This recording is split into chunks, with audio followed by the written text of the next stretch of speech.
Good morning, everybody. Happy Friday if you're watching this on a Friday, and if not, you'll get there. Comes once a week. Today we are working on chapter 33 in A Child's History of the World, and the title of chapter 33 is The New Champion of the World. All right, here we go. Mom? Yes. We did one of them yesterday. I realize you also have one on your schedule today. Oh. All right. You can well imagine how proud all the Romans now were that they were Romans. For Rome was the champion fighter of the world. If a man could toss his head and say, "I am a Roman citizen," people were always ready to do something for him, afraid to do him any harm, afraid what might happen to them if they did. Rome was ruler not only of Italy, but of Spain and North Africa. Like other early nations, once Rome had started conquering, it kept on conquering. Until by 100 BC, Rome was ruler of almost all the countries bordering the Mediterranean Sea, all except Egypt. The new champion of the world, who was to be champion for a great many years, was very businesslike and practical. Liliana, can you please give me a Kleenex? Thank you, my love. The Greeks loved beautiful things. Beautiful buildings, beautiful sculptures, beautiful poems. The Romans copied the Greeks and learned from them how to make many beautiful things. Thank you. But the Romans were most interested in practical and useful things. For example, now that the Romans ruled the world, they had to be able to send messages and armies easily and quickly in every direction to the end of the empire and back again. So it was necessary to have roads, not just roads, good roads. For of course, there were no railroads then. Now, an ordinary road made by simply clearing away the ground gets full of deep ruts, and in rainy weather becomes so muddy that it can hardly be used at all. Remember how we talked about the Roman roads yesterday? Uh-huh. That's what we're reading today. Rome set to work and built roads. These roads were like paved streets. Large rocks were placed at the bottom for a foundation. Smaller stones placed on top, and large flat paving stones were laid over all of that. Thousands of miles of such roads were built to all parts of the empire. One could go from almost anywhere all the way to Rome on paved roads. Maybe we should have the people in Colorado Springs learn from them, because our roads are not great. So well were these roads made that many of them still exist today, 2,000 years after they were built. The Romans also showed their practical minds by making two very important city improvements. If you live in a city now, you turn on a spigot, water faucet, and you get plenty of pure water wherever you want it. The people in the cities at the time, however, usually had to get their water both for drinking and for washing from wells or nearby springs. These springs and wells often became dirty and made the people very sick. Every once in a while, because of such dirty water, there were those terrible plagues, those terrible contagious diseases, the ones like I've told you about in Athens, where people died faster than they could be buried. The Romans wanted pure water, so they set to work finding lakes from which they could get pure water. And oftentimes these lakes were many miles away from the city. They built these big pipes to carry the water all the way to the city.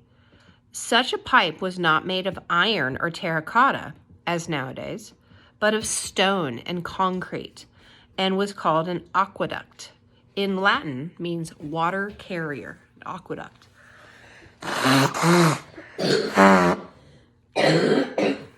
You okay?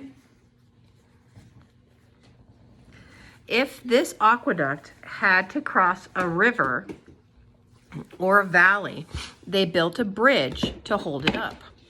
Many of these Roman aqueducts are still standing and in use today. I would have to say that most of the architecture of the Romans was pretty top-notch. Now, up to this time, wastewater, after it had been used, and also every other kind of dirt and refuse, if you know what I mean, was simply dumped into the streets. That's disgusting. This naturally made the city or town filthy and unhealthy, and was another cause of plagues. Plagues means dead. Plagues means sickness. The Romans, however, built great underground sewers to carry off this dirt and wastewater and empty it into the river or into some other place where they thought it would do no harm and cause no sickness. Now, we know that it's not good to dump sewage into rivers because they can become polluted. Then, if people drink that water, they'll get sick. So hopefully you're not downriver from Rome. The Romans knew that they had to get the sewage off the city streets, but they didn't know how to avoid polluting the rivers. Nowadays, every large city has aqueducts and sewers as a matter of course, but the Romans were the first Europeans to build them on a large scale. One of the most important things that Rome did was to make rules that everyone had to obey. Laws, we call them now. Many of these laws were so fair and just that some of our own laws today are copied from them.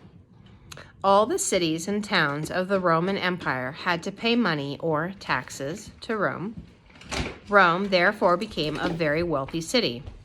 Millions of this money which was brought to her was spent in putting up beautiful buildings in the city, temples to the gods, splendid palaces for the rulers, public baths, and huge open-air places called amphitheaters. That's where we get our movie theater word from, amphitheater, where the people could be amused. The amphitheaters were something like our football and baseball fields or stadiums, arenas. They did not have football or baseball, however. They had chariot races and deadly fights between men or between men and animals. Chariots were small carts with large wheels drawn by 2 or by 4 horses and driven by a man standing up. Perhaps you've seen chariot races in the circus. Yes? I'm going to go to the bathroom. You're going to go to the bathroom. Okay. The sport that the Romans enjoyed most of all was a fight of gladiators. Gladiators were very strong and powerful men who had been captured in battle by the Romans. They were made to fight with one another or with wild animals for the amusement of the crowds. These gladiatorial fights were very cruel, but the Romans enjoyed seeing bloodshed.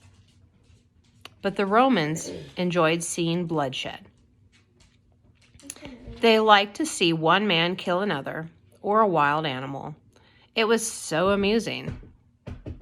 I don't know if I would enjoy that.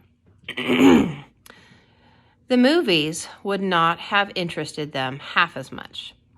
Usually, the gladiators fought until one or the other was killed, for the people were not, as a rule, satisfied until this was done. Sometimes, however, if a gladiator who had been knocked out had shown himself particularly brave and a good fighter or a good sport, the people seated all around the amphitheater would turn their thumbs up as a sign that his life should be spared by the other gladiator. The winning gladiator, before killing his opponent who he had down, would wait to see what the people wished. If they turned their thumbs down, it meant he was to finish the fight by killing the man. Although Rome had become such a fine and beautiful and healthier city in which to live, the rich people were getting most of the money that came there from all over the empire. They were getting richer and richer all the time, while the poor people, who got nothing, were getting poorer and poorer all the time. The Romans brought the people they conquered in battle to Rome and made them work for them without pay. These were the slaves, and they did all the work. It is said that there were more than twice as many slaves in Rome, 2 slaves for every Roman citizen. That certainly is setting the stage for a rebellion. Now, Scipio, who had conquered Hannibal in the Punic War, had a daughter named Cornelia Graccha, and she had 2 sons. They were very fine boys, and Cornelia was naturally very proud of them. One day, a very rich woman was visiting Cornelia and showed off all her rings and necklaces and other ornaments, of which she had a great many, and was very proud. When she showed off all she had, she asked to see Cornelia's jewels. Cornelia called to her boys, who were playing outside, and when they came in to their mother, she put her arms around them and said, "These are my jewels." But boys who are jewels when they are young do not always turn out to be jewels when they grow up. You may wonder how Cornelia's jewels turned out. When they grew up, the Gracchi, as they were called, saw such great extravagance among the rich and such great misery among the poor that they wanted to do something about it. They saw that the poor had hardly anything to eat and no place to live. This did not seem fair. They tried to lower the price of food so that the poor might be able to buy enough to eat. They tried to find some way to give the poor at least a small piece of land where they might raise a few vegetables. They were partly successful in bringing about this, but the rich people didn't like giving up anything to the poor, and they killed one of the Gracchus brothers. And later, they killed the other one also. Those were Cornelia's jewels. Sad ending. Sorry. Hope you guys have a wonderful weekend, and we will see you next week. Ta-ta for now. Well, actually, we're going on winter break, so we'll see you in a couple weeks. Ta-ta for now.